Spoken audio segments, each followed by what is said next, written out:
Welcome back to my YouTube channel. അപ്പോൾ രാത്രി ചേട്ടായി വരുന്ന സമയത്ത് കുറച്ച് ചിക്കനൊക്കെ വാങ്ങിച്ചുകൊണ്ട് വന്നിരുന്നു കേട്ടോ.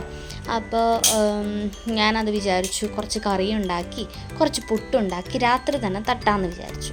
അങ്ങനെ ഞാൻ ഉരുളിയൊക്കെ എടുത്ത് വെച്ച് കടുകും ഉലുവയും പെരിഞ്ചീരകവും കുറച്ച് വെളുത്തുള്ളി ഇഞ്ചിയും പച്ചമുളകും നന്നായിട്ട് വഴറ്റി അതിനകത്തേക്ക് നമ്മുടെ മസാലപ്പൊടിയൊക്കെ ചേർത്ത് ആസ് യൂഷ്വൽ എന്നും ചെയ്യുന്ന പോലെ ഒരു ഡിഫറൻറ്റും ഇല്ലാത്ത സെയിം പാറ്റേണിൽ വരുന്ന ചിക്കൻ കറി തന്നെയായിരുന്നു കേട്ടോ. അപ്പോൾ കുറേ ദിവസമായി എനിക്കിങ്ങനെ പുട്ടും ചിക്കൻ കറിയും തിന്നാനൊരു കൊതി വന്നിട്ട്. അപ്പോൾ ഒന്നാമത് മടിയാണ്, ഇത് ഉണ്ടാക്കി കഴിക്കേണ്ട ആരെങ്കിലും ഉണ്ടാക്കി തരുന്നതാണ് എനിക്കെപ്പോഴും ഇഷ്ടം. പക്ഷേ ഇന്ന് വിചാരിച്ചു ഞാൻ തന്നെ അങ്ങോട്ട് ഉണ്ടാക്കാം, കാരണം ഞാനല്ലേ ഉള്ളൂ ഇവിടെ ഉണ്ടാക്കാൻ. പിന്നെ ചേട്ടയുണ്ട്, ചേട്ടയ്ക്ക് സമയം കിട്ടില്ലല്ലോ. രാത്രിയാകുമ്പോൾ പണിയൊക്കെ കഴിഞ്ഞ് ഭയങ്കര മടുത്ത് മുഷിഞ്ഞൊക്കെ വരുന്ന ആളെ കൊണ്ട് നമ്മൾ വേഗം ചിക്കൻ കറി ഉണ്ടാക്കിത്താ, വെറുതെ ഇരിക്കുന്ന ഞാൻ ഇച്ചിരി ചിക്കൻ കറി ഉണ്ടാക്കിത്താന്ന് പറയുന്നത് ശരിയല്ലല്ലോ. അതുകൊണ്ട് ഞാൻ തന്നെ അതൊക്കെ ഒന്ന് ഇളക്കി നമ്മുടെ ചിക്കൻ കറി വെക്കാമെന്ന് വിചാരിച്ചു. അതിൻ്റെ ഇടയിൽ കുട്ടൂസിനും കുഞ്ഞൂസിനും എൻ്റെ അച്ഛൻ കുറച്ച് സ്നാക്സും കാര്യങ്ങളൊക്കെ വാങ്ങിച്ചുകൊണ്ട് വന്നുകൊണ്ട് അത് തിന്നുകൊണ്ട് എൻ്റെ മുന്നിൽ കൂടെ അങ്ങോട്ടും ഇങ്ങോട്ടും ഓടി കളിക്കുന്ന ആട്ടോ കാണുന്നത്. അങ്ങനെ നമ്മുടെ സബോളയൊക്കെ ഇട്ട് അതിന് കുറച്ച് ഉപ്പൊക്കെ ഇട്ട് നന്നായിട്ട് അങ്ങോട്ട് വഴറ്റിയിട്ടോ കുറച്ച് ചിക്കൻ എടുത്ത് ഞാൻ മാറ്റി വെച്ചു കേട്ടോ. നാളെ രാവിലത്തേക്ക് ഇച്ചിരി പൊരിക്കാമെന്നൊക്കെ വിചാരിച്ചിട്ട് അതെടുത്ത് മാറ്റി വെച്ചു. കുറച്ച് ചിക്കൻ എടുത്തിട്ട് ഞാനിപ്പോൾ കറി വെക്കുന്നുള്ളൂ. അപ്പോൾ ചേട്ടൻ കൊണ്ടോട്ടിന്ന് തന്നെ കേട്ടോ വാങ്ങിക്കൊണ്ട് വന്നാൽ ഞാനൊരു തക്കാളി എങ്ങാണ്ട് എടുത്തുള്ളൂ കേട്ടോ. അതിൻ്റെ ആവശ്യമുള്ളൂ, നമ്മൾ ഒരു നേരത്തേക്ക് വേണ്ടിയിട്ടാണല്ലോ. അപ്പോൾ അതുകൊണ്ട് ഒരു തക്കാളി എടുത്തുള്ളൂ, 1.5 സബോളയൊക്കെ എടുത്തുള്ളൂ കേട്ടോ. അല്ലാതെ നമുക്ക് കുറച്ച് ഗ്രേവിയുടെ ആവശ്യമൊക്കെ മതി. അപ്പോൾ അതിൻ്റെ ഇടയിൽ ചേട്ടൻ കപ്പ വറുത്തൊക്കെ വാങ്ങിച്ചുകൊണ്ട് വന്നപ്പോൾ എനിക്ക് ഒന്നാമത് കപ്പ വറുത്തോട് വലിയ താല്പര്യമില്ല. ചേട്ടൻ കഴിക്കുമെന്ന് പറഞ്ഞപ്പോൾ ഞാൻ ശരി വാങ്ങിച്ചുകൊണ്ട് വന്നല്ലേ എന്ന് വിചാരിച്ച് ഞാൻ അതിൽ നിന്ന് 2 കടിയും കൊടുത്ത് അവിടെ നിന്നിരുന്നു. അത് ഈ നമ്മുടെ പുട്ടുപൊടിക്കുള്ളത് ഞാൻ അജ്മി അല്ലെങ്കിൽ പൊൻകൽ, ഇതിൻ്റെ അപ്പുറത്തേക്ക് വേറെ പൊടിയൊന്നും ഞാൻ വാങ്ങാറില്ല. വേറെ ഒന്നുമല്ല, ഇപ്പോഴും എനിക്ക് വേറെ പൊടികൾ വാങ്ങുമ്പോൾ സെറ്റാവത്തേ ഇല്ല. ഇതാകുമ്പോൾ ഭയങ്കര സ്പോഞ്ച് പോലെ ഉണ്ടാവും പുട്ട് തിന്നാനായിട്ട് കേട്ടോ. അങ്ങനെ നമ്മുടെ മസാലകൾ മഞ്ഞൾപ്പൊടി, മുളക് പൊടി, ചിക്കൻ മസാല എല്ലാം കുറച്ചായി എടുത്തുള്ളൂ കേട്ടോ. ഒരുപാട് ഇങ്ങനെ മസാല ഇട്ട് കുത്തി അത് തിന്നുന്നതിനോട് എനിക്ക് താല്പര്യമില്ല. ആവശ്യത്തിന് മസാലയൊക്കെ ഇട്ട് നന്നായിട്ട് അത് വറുത്ത് പൊടിയൊക്കെ നന്നായിട്ട് നമ്മുടെ പച്ചമണം മാറുന്ന വരെ ഇളക്കി എടുത്ത് കഴിയുമ്പോൾ അതിൻ്റെ ടേസ്റ്റ്, അല്ലെങ്കിൽ നമുക്ക് കറി വെക്കുമ്പോൾ ഒരു പച്ചച്ചോവ് പോലെ തോന്നും. എല്ലാവർക്കും തോന്നുമെന്ന് അറിയില്ല, നിങ്ങൾക്കൊക്കെ എങ്ങനെയാണെന്ന് കമൻറ്റിൽ ഇടുക കേട്ടോ, എന്നാലും എനിക്കറിയാൻ കഴിയുള്ളൂ. അപ്പം അങ്ങനെ നമ്മൾ പച്ചമണമൊക്കെ മാറുന്ന വരെ ഇട്ട് നമ്മുടെ ചിക്കൻ അങ്ങോട്ടേക്ക് തട്ടിയിട്ടോ നന്നായിട്ട് കഴുകി വെച്ച് നമ്മുടെ ചിക്കൻ ചെറിയ കോഴിയാണെന്നാണ് പറഞ്ഞത് കേട്ടോ. അതുകൊണ്ട് ടേസ്റ്റ് എങ്ങനെയാണെന്നൊന്നും എനിക്കറിയില്ല. എന്നാൽ അതെനിക്ക് ഈ ചെറിയ കോഴികളോടൊന്നും വലിയ താല്പര്യമില്ല. അങ്ങനെ നന്നായിട്ട് ഇളക്കി നമ്മുടെ ഗ്രേവിയും കാര്യങ്ങളൊക്കെ നന്നായിട്ട് യോജിപ്പിക്കണം. പണ്ടൊക്കെ എന്ന് വെച്ചാൽ ഈ മീൻ പോയിട്ട് ഒരു ചിക്കനായാലും എന്തായാലും കൈകൊണ്ട് തൊടാത്ത ഒരാളായിരുന്നു കേട്ടോ. പക്ഷേ ഇപ്പം ഞാൻ എല്ലാ സാധനവും ഞാൻ കറി വെക്കാനും അറിയാം, അത് എങ്ങനെ ഹാൻഡിൽ ചെയ്യണമെന്നൊക്കെ ഞാൻ ഈ ഒരു 6-7 വർഷം കൊണ്ട് പഠിച്ചു വന്നു കേട്ടോ. പക്ഷേ ഈ പോർക്ക് മാത്രം ഞാൻ കഴിക്കും, എന്നാൽ കറി വെക്കുക അങ്ങനൊന്നും ഞാൻ ചെയ്യാറില്ല. എനിക്കിഷ്ടമല്ല അത്. എനിക്കാരെങ്കിലും ഉണ്ടാക്കി തന്നാൽ കഴിക്കും എന്നല്ലാതെ ഞാൻ ഉണ്ടാക്കിയത് തിന്നാറില്ല. അങ്ങനെ ചേട്ടായിക്ക് വേണ്ടി ഞാൻ തിളപ്പിച്ച് വെച്ച ചായയായിരുന്നു, അതും കൂടി അങ്ങോട്ടേക്ക് അമർത്തിയപ്പോൾ എനിക്ക് സന്തോഷവും സമാധാനമായി. കാരണം പണിയെടുക്കുന്നതിനിടയിൽ നമുക്ക് കുറച്ച് എനർജി ഒക്കെ വേണമെങ്കിൽ ചായ കുടിക്കണം, അതാണ് എൻ്റെ ഒരു ഇത്. അങ്ങനെ നമ്മുടെ പുട്ടുപൊടിയൊക്കെ നന്നായിട്ട് വെള്ളമൊക്കെ ഒഴിച്ച് ഞാൻ കുറേ നേരമായിട്ട് ഇങ്ങനെ വെച്ചേക്കുമായിരുന്നു. അതിൽ നന്നായിട്ടൊന്ന് കുതിർത്തിയൊക്കെ എടുക്കുകയാണ്. വീട്ടിലമ്മ നന്നായിട്ട് പുട്ടുണ്ടാക്കും കേട്ടോ. അമ്മ എല്ലാം നന്നായിട്ടുണ്ടാക്കും, എന്നാലും എനിക്ക് അമ്മ ഉണ്ടാക്കണം പുട്ടും കാര്യങ്ങളോടൊക്കെ ഭയങ്കര ഇഷ്ടമാണ്. പിന്നെ ഇഷ്ടമുള്ള സാധനങ്ങൾ എപ്പോഴും തിന്നുന്നതിനോട് എനിക്കിഷ്ടമല്ല.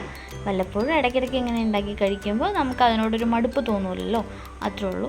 അങ്ങനെ നമ്മുടെ ചിക്കൻ കറിയൊക്കെ ഏകദേശം ഇങ്ങനെ വറ്റി വരുന്നുണ്ട്. ഞാൻ കുറച്ച് ഗ്രേവി ആക്കണം, അപ്പോൾ ഞാൻ ചൂടുവെള്ളം എടുത്ത് ഒഴിക്കാമെന്ന് വിചാരിച്ചു.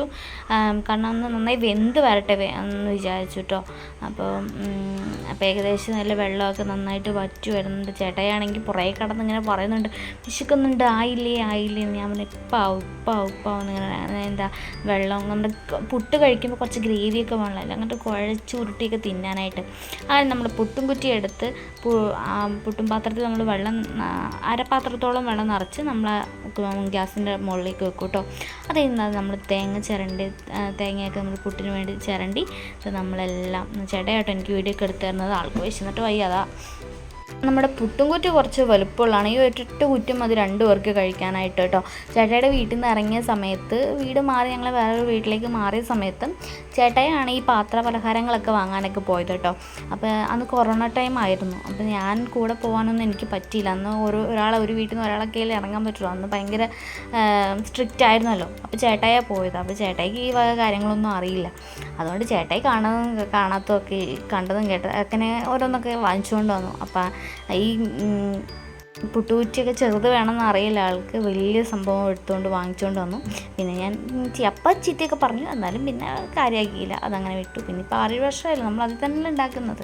അത് ഞാൻ കുറച്ച് പച്ചവെളിച്ചെണ്ണയൊക്കെ കേട്ടോ ഒഴിച്ചു കേട്ടോ. അങ്ങനെ എരിവുണ്ടെങ്കിൽ അത് അറിയാതിരിക്കാൻ വേണ്ടിയിട്ടാണ് മക്കളൊക്കെ കഴിക്കുന്നത്. അല്ലെങ്കിൽ ഞാൻ കുറച്ച് കുരുമുളകും കൂടെ പൊടിക്കാമെന്ന് വിചാരിച്ചു. ഇത് ഞാൻ എൻ്റെ വീട്ടിൽ നിന്ന് കൊണ്ടുവന്ന കുരുമുളകാണ്, അച്ഛൻ നിന്ന് വിട്ടതാണ് കേട്ടോ. അപ്പോൾ അത് നന്നായിട്ട് കൊത്തി പൊടിച്ച് ഞാൻ അതിനകത്തേക്ക് ഇടണം. കുരുമുളകൊക്കെ നമ്മൾ ലാസ്റ്റ് കറി വെച്ച് അവസാനം നമ്മൾ ഗ്യാസ് ഓഫ് ചെയ്ത് കഴിഞ്ഞിട്ട് ചുമ്മാ ഒന്ന് മുകളിൽ വെതറി ഒന്ന് ഇളക്കി കൊടുക്കും. അതാണ് അതിൻ്റെ ടേസ്റ്റ്. അല്ലാതെ ആദ്യമേ ഇട്ട് അതൊരു രസം പോലെ ആക്കാൻ എനിക്കിഷ്ടമല്ല. ലാസ്റ്റ് അവസാനം ഒന്ന് ചുമ്മാ ഒന്ന് തൂക്കി കൊടുക്കും, അതാണ് ഇഷ്ടം. അതായത് നമ്മുടെ കറിയൊക്കെ ഏകദേശം സെറ്റായിട്ടുണ്ട് കേട്ടോ. എല്ലാവരും നല്ല വെയിറ്റിങ്ങിലാണ്. നല്ല പുട്ടും നല്ല ചിക്കൻ കറിയും. നമ്മൾ കടയിൽ പോയി ഇങ്ങനെ ഇരുന്ന് കഴിച്ച് കഴിഞ്ഞാൽ നമ്മൾ വാങ്ങി കഴിക്കുന്ന ആ ഒരു സ്വാദും കിട്ടില്ല, ആ ഒരു പെർഫെക്ഷനും കിട്ടില്ല. ഇതൊക്കെ ആകുമ്പോൾ നമുക്ക് വീട്ടിലിരുന്ന് നമ്മളാരും തടസ്സപ്പെടുത്താതെ നല്ല മൈൻഡ് ഫ്രീ ആയിട്ട് കൂളായിട്ട് ഇരുന്ന് തിന്നാൻ പറ്റും. അങ്ങനെ നമ്മുടെ ഒരു പുട്ട് റെഡി ആയിട്ടുണ്ട്. അപ്പോൾ ഞാൻ കാണിച്ചു തരാം കേട്ടോ അതെങ്ങനെയാണ്. നല്ല സ്മൂത്തായിട്ട് നല്ല ബബ്ലി ആയിട്ടുണ്ടാവും കാണാനായിട്ട്. അങ്ങനെ നമ്മൾ ഒരു കുറ്റി പുട്ട് അങ്ങനെ റെഡി. ഇനി ഒരു കുറ്റിയും കൂടെ ഉണ്ടാക്കി കഴിഞ്ഞാൽ നമ്മുടെ ഡ്യൂട്ടി തീർന്നു. ബാക്കി വരില്ല എന്നാണ് തോന്നുന്നത്. പൊടി നമ്മളെടുത്ത് ഫ്രിഡ്ജിനകത്തേക്ക് വെക്കും കേട്ടോ. കാരണം നാളെ രാവിലെയും ഇതേ പുട്ടും കറിയും ഒക്കെ തന്നെ ആയിരിക്കും. കാരണം ബാലൻസ് എന്തായാലും കറിയൊക്കെ വരും. അതിൻ്റെ ഇടയിൽ കുട്ടൂസ് എന്നെ അനുസരണ പഠിപ്പിക്കുന്നതാണ് കേട്ടോ. ഞാൻ അവൻ്റെ പുറകെ പോയിട്ട് ഞാൻ വേഗം വീഡിയോ എടുക്കണം. അനുസരണ പഠിപ്പിക്കുന്നവൻ എവിടെയാണെന്ന് ചോദിച്ചിട്ട് അവൻ്റെ പുറകെ പോകുന്നതാണ്. അത് നമ്മുടെ പുട്ട് കണ്ടോ എങ്ങനെ ഭയങ്കര കണ്ടോ നല്ല സോഫ്റ്റായിട്ടില്ലേ. അങ്ങനെ നമ്മുടെ പുട്ടും റെഡിയായി, കറിയും റെഡിയായി. ഇനി ഇതങ്ങോട്ട് കഴിച്ചാൽ മാത്രം മതി. അപ്പോൾ ഞങ്ങൾ കഴിക്കട്ടെ കേട്ടോ. നിങ്ങൾ ഇതുപോലെ രാത്രിയൊക്കെ ഇങ്ങനെ പുട്ടും കറിയൊക്കെ ഉണ്ടാക്കുമോ കഴിക്കുമോ എന്നൊക്കെ ഞങ്ങൾ കമൻറ്റിലിടണം. അതോ പുറത്ത് പോയാണോ കഴിക്കുന്നത് എന്നൊക്കെ നിങ്ങൾ കമൻറ്റ് ചെയ്യണം കേട്ടോ. ചേട്ടായി വേഗം കഴിക്കാനായിട്ട് വന്നു. അപ്പോൾ കറിയൊക്കെ വേറൊരു പാത്രത്തിലേക്ക് സെർവ് ചെയ്യണം കേട്ടോ. എന്നിട്ട് ഈ ഉരുളിയോടെ നമ്മൾ കൊണ്ടുപോയി അതിനകത്ത് പുട്ടിട്ട് കഴിക്കാൻ പറ്റത്തില്ലല്ലോ. അപ്പോൾ വേറൊരു പാത്രത്തിൽ കറിയും കാര്യങ്ങളൊക്കെ ആക്കി നമ്മൾ നിലത്തിരുന്ന് നമ്മൾ നല്ല സ്വാദിഷ്ടമായ എൻ്റെ ചിക്കൻ കറിയും പിന്നെ നമ്മുടെ പുട്ടും നല്ല അജ്മിയുടെ സോഫ്റ്റ് പുട്ടും കൂടെ കൂട്ടി കുഴച്ച് അടിക്കാൻ പോവുകയാണ്. അപ്പോൾ നമ്മുടെ വീഡിയോ ഒക്കെ കാണുന്നവരൊന്ന് സബ്സ്ക്രൈബ് ചെയ്യുക, ലൈക്ക് ചെയ്യുക, ഷെയർ ചെയ്യുക, കമൻറ്റൊക്കെ ചെയ്യുക, പ്രോത്സാഹിപ്പിക്കാൻ ഞങ്ങളെ കേട്ടോ. നിങ്ങളുടെ ഓരോ സ്നേഹവുമാണ് ഞങ്ങൾക്ക് ഇങ്ങനെ വീഡിയോ ഇടാനുള്ള പ്രചോദനം കൂടിയുള്ളതാണ്. അപ്പോൾ അതുകൊണ്ടാണ് പറയുന്നത്. അപ്പോൾ നമ്മളെല്ലാവരും നിലത്തിരിക്കുവാണ്. നമ്മുടെ കറിയെല്ലാം നമ്മൾ സേവ് ചെയ്ത് പാത്രത്തിലേക്ക് വെച്ച് കണ്ട നല്ല ആവിയൊക്കെ പറക്കുന്ന പുട്ട്. അങ്ങനെ പുട്ടും കൊച്ചിയിൽ 2 പുട്ടുമായി നല്ല ചിക്കൻ കറിയായി. ഞങ്ങളെല്ലാവരും ഒരുമിച്ചിരുന്ന് ഇതൊക്കെ ഒരു സന്തോഷമാണ്. എല്ലാവരും കൂടി ഇങ്ങനെയൊക്കെ ഇരുന്ന് കഴിച്ചു നോക്ക്, അതിൽ ഭയങ്കര സന്തോഷവും സമാധാനമൊക്കെ കിട്ടും. അപ്പോൾ ഞങ്ങളെല്ലാവരും കൂടെ ഇരുന്ന് കഴിക്കുകയാണ്. അപ്പോൾ ഞങ്ങളുടെ വീഡിയോ ഇന്ന് ഇത്രേ ഉള്ളൂ. ഒരു നൈറ്റ് വീഡിയോ ആണ്. അപ്പോൾ കണ്ട് ഇഷ്ടപ്പെട്ടെങ്കിൽ എല്ലാവരും ഷെയർ ചെയ്യുകയും ലൈക്ക് ചെയ്യുകയും കമൻറ്റ് ചെയ്യും, പ്രത്യേകിച്ച് സബ്സ്ക്രൈബ് ചെയ്യും. അവിടെ ഓൾ എന്നുള്ളൊരു ബട്ടൺ ക്ലിക്ക് ചെയ്ത് കഴിഞ്ഞാൽ നമ്മളിടുന്ന വീഡിയോസ് അപ്പം അപ്ഡേറ്റ് ചെയ്യുന്നതായിരിക്കും നിങ്ങൾക്ക്. അതുകൊണ്ട് എല്ലാവരും ഞങ്ങളുടെ വീഡിയോ കാണണം എന്ന് അപേക്ഷിക്കുന്നു. പിന്നെ നല്ല കട്ടൻ ചായയും തിളപ്പിച്ചിരുന്നു കേട്ടോ. എനിക്കെപ്പോഴും അതെ എന്ത് പലഹാരങ്ങൾ രാവിലെ ബ്രേക്ക്ഫാസ്റ്റ് ആയാലും രാത്രി ഇങ്ങനെ പുട്ടും ദോശയൊക്കെ ആയാലും ഇങ്ങനെ ചായ നിർബന്ധമാണ്. അപ്പോൾ ഇന്നത്തെ വീഡിയോ അത്രയുള്ളൂ. Bye bye.